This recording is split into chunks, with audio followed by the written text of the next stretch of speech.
Општина Штип стартува со реализација на еден од најкапиталните проекти. Распишана е тендерската постапка за избор на најповолниот градежен оператор, кој ќе го доизгради булеварот Партизанско од зградата на автомотодружството до населбата Баби.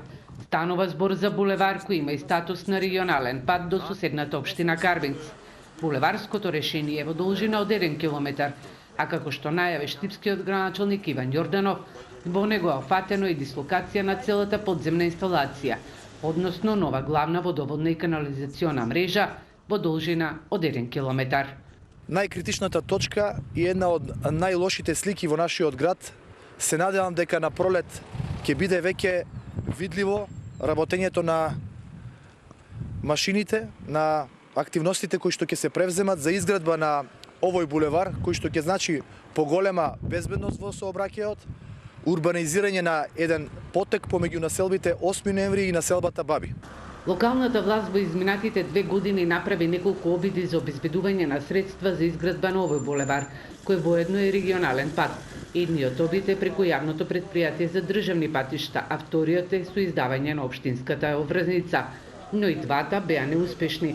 Токму поради ова, во интерес на граѓаните, Јорданов вели дека реализацијата на овој капитален проект ќе се решава со пари од општинскиот буџет, за кого се предвидени околу 2,5 милиони евра. За реализација на овој најголем капитален проект кој што предвидува освен булеварско решавање на движењето на возилата и пешаците, исто така третирање на целата подземна инфраструктура со изместување на главната водоводна линија, на главната фекална линија и атмосферско решавање решавање на атмосферските води.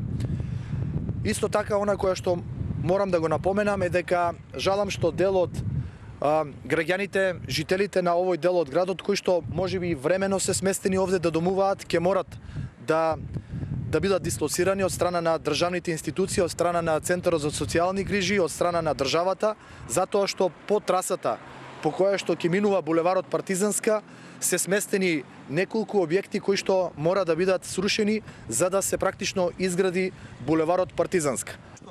Булеварот треба да се доизгради до крајот на годината. Но овде нема да застанеме.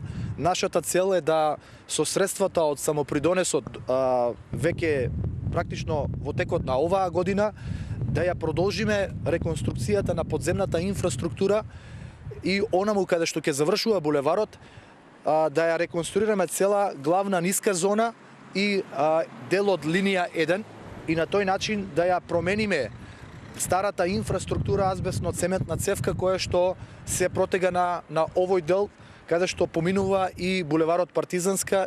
Тендерот е распишен, се предвидува во рок од 30 дена да заврши постапката, а градежните активности се очекуваат на пролет.